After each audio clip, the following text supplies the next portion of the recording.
जय माता दी दोस्तों, आज माँ दुर्गा के नवरात्रों का तीसरा दिन। आप सभी को तीसरे नवरात्र की हार्दिक शुभकामनाएं। आज नवरात्रि के तीसरे दिन मैं आप सभी के समक्ष दुर्गा सप्तशती के तीसरे दिन का पाठ प्रस्तुत कर रही हूँ, जिसमें दुर्गा सप्तशती के चौथे अध्याय में देवताओं द्वारा देवी की स्तुति का वर्णन है। चौथा अध्याय देवताओं द्वारा देवी की स्तुति। श्री मार्कंडेय जी बोले, अत्यंत पराक्रमी दुरात्मा महिषासुर तथा उसकी दैत्य सेना के देवी के हाथों से मारे जाने पर इंद्र आदि देवता प्रणाम के लिए गर्दन तथा कंधे झुकाकर उन भगवती दुर्गा का उत्तम वचनों द्वारा स्तवन करने लगे। उस समय उनके सुंदर अंगों में अत्यंत हर्ष के कारण रोमांच आ गया। देवता बोले, संपूर्ण देवताओं की शक्ति का समुदाय ही जिनका स्वरूप है तथा जिन देवी ने अपनी शक्ति से संपूर्ण जगत को व्याप्त कर रखा है, समस्त देवताओं और महर्षियों की पूजनीया उन जगदम्बा को हम भक्ति पूर्वक नमस्कार करते हैं। वे हम लोगों का कल्याण करें, जिनके अनुपम प्रभाव और बल का वर्णन करने में भगवान शेषनाग, ब्रह्मा जी तथा महादेव जी भी सामर्थ नहीं हैं। वे भगवती चंडिका जगत का पालन एवं अशुभ भय का नाश करने का विचार करें, जो पुण्यात्माओं के घरों में स्वयं ही लक्ष्मी रूप से, पापियों के यहाँ दरिद्रता रूप से, शुद्ध अंतकरण वाले पुरुषों के हृदय में बुद्धि रूप से, सत्पुरुषों में श्रद्धा रूप से तथा कुलीन मनुष्यों में लज्जा रूप से निवास करती हैं, उन भगवती दुर्गा को हम नमस्कार करते हैं। देवी, आप संपूर्ण विश्व का पालन कीजिए। देवी, आपके इस अचैतन्य रूप का असुरों का नाश करने वाले भारी पराक्रम का तथा समस्त देवताओं और दैत्यों के समक्ष युद्ध में प्रकट किए हुए आपके अद्भुत चरित्रों का हम किस प्रकार वर्णन करें। आप संपूर्ण जगत की उत्पत्ति का कारण हैं। आप में सत्वगुण, रजोगुण और तमोगुण, ये 3 गुण विद्यमान हैं। तो भी दोषों के साथ आपका संपर्क नहीं जान पड़ता। भगवान विष्णु और महादेव जी आदि देवता भी आपका पार नहीं पाते। आप ही समस्त अखिल का आश्रय हैं। ये समस्त जगत आपका अंशभूत है, क्योंकि आप सबकी आदिभूत अव्यक्त परा प्रकृति हैं। देवी, संपूर्ण यज्ञों में जिनके उच्चारण से सब देवता तृप्ति लाभ करते हैं, वह स्वाहा आप ही हैं। इसके अतिरिक्त आप पितरों को भी तृप्ति का कारण हैं।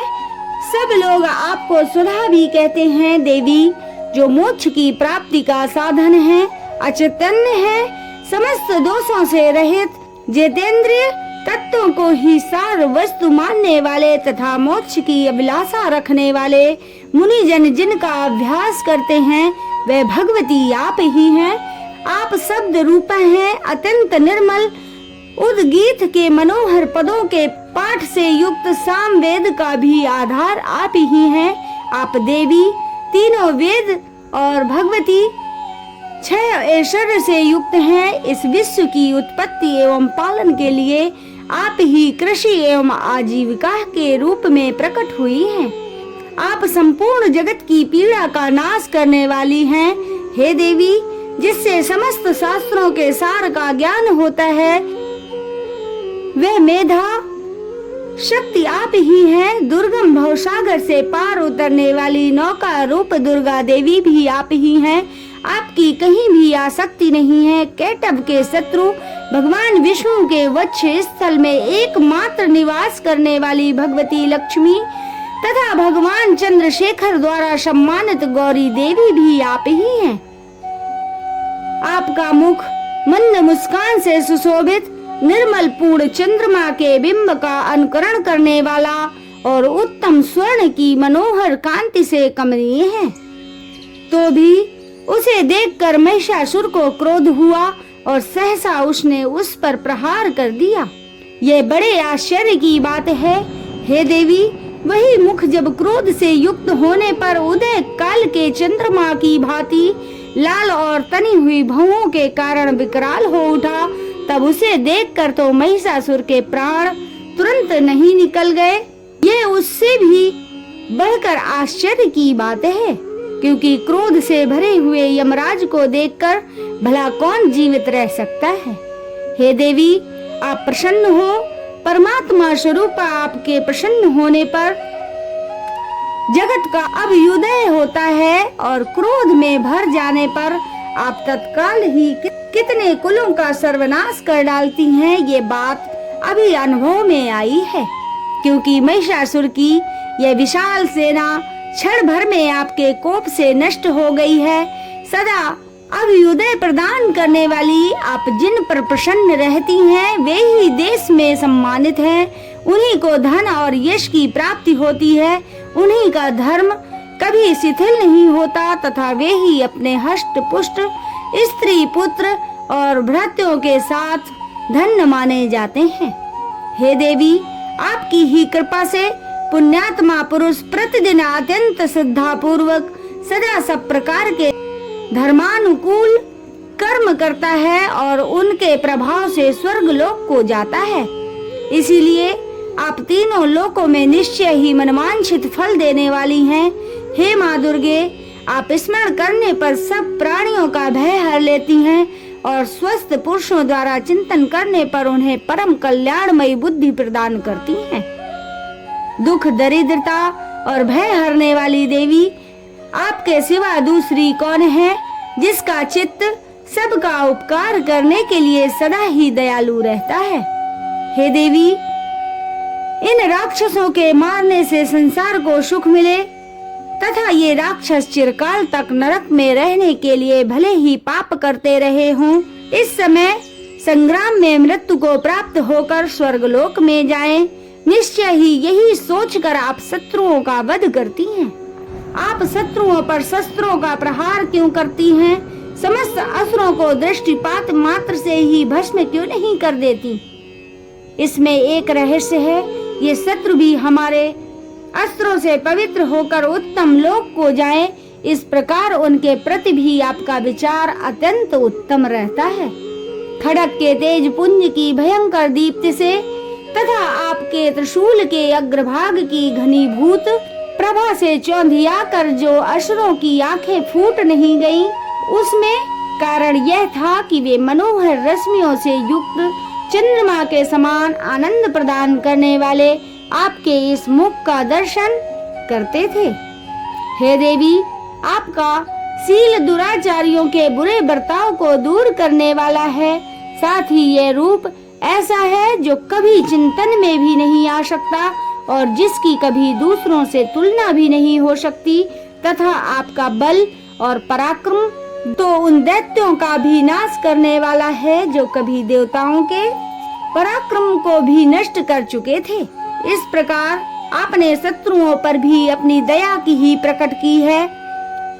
हे वरदायिनी देवी, आपके इस पराक्रम की किसके साथ तुलना हो सकती है तथा शत्रुओं को भय देने वाला एवं अत्यंत मनोहर ऐसा रूप भी आपके अतिरिक्त और कहाँ है? हृदय में कृपा और युद्ध में निष्ठुरता, ये दोनों बातें तीनों लोकों के भीतर केवल आप में ही देखी गई हैं। हे माते, आपने शत्रुओं का नाश करके इस समस्त त्रिलोकी की रक्षा की है। उन शत्रुओं को भी युद्ध भूमि में मारकर स्वर्गलोक में पहुंचाया है तथा उन्मत्त दैत्यों से प्राप्त होने वाले हम लोगों के भय को भी दूर कर दिया है। आपको हमारा नमस्कार है। हे देवी, आप शूल से हमारी रक्षा करें। अंबिके, आप खड्ग से हमारी रक्षा करें तथा घंटा की ध्वनि और धनुष की टंकार से भी हम सब की रक्षा करें। हे चंडिके, पूर्व, पश्चिम और दक्षिण दिशा में आप हमारी रक्षा करें। ईश्वरी, अपने त्रिशूल को घुमाकर आप उत्तर दिशा में भी हमारी रक्षा करें। तीनों लोकों में आपके जो परम सुंदर एवं अत्यंत भयंकर रूप विचरते रहते हैं, उनके द्वारा भी आप हमारी तथा इस भूलोक की रक्षा करें। हे अंबिके, आपके हाथों में शोभा पाने वाले खड्ग, शूल और गदा आदि जो जो अस्त्र हों, उन सब के द्वारा आप सब ओर से हम लोगों की रक्षा करें। श्री मार्कंडेय जी बोले, इस प्रकार जब देवताओं ने जगत माता दुर्गा की स्तुति की और नंदन वन के दिव्य पुष्पों एवं गंध चंदन आदि के द्वारा उनका पूजन किया, फिर सब ने मिलकर जब भक्ति पूर्वक दिव्य धूपों की सुगंध निवेदित की, तब देवी ने प्रसन्न वंदन होकर प्रणाम करते हुए सब देवताओं से कहा। देवी बोली, देवताओं, तुम सब मुझसे जिस वस्तु की कामना रखते हो उसे मांगो। देवता बोले, भगवती, आपने हमारी सब इच्छाएं पूर्ण कर दी, अब कुछ भी बाकी नहीं है, क्योंकि हमारा ये शत्रु महिषासुर मारा गया।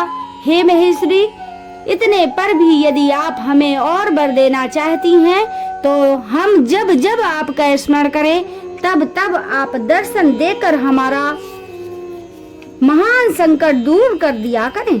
हे अंबिके, जो मनुष्य इन स्रोतों द्वारा आपकी स्तुति करे उसे वित्त समृद्धि और वैभव देने के साथ ही उसका धन और स्त्री आदि संपत्ति को भी बढ़ाने के लिए आप सदा हम पर कृपालु रहें।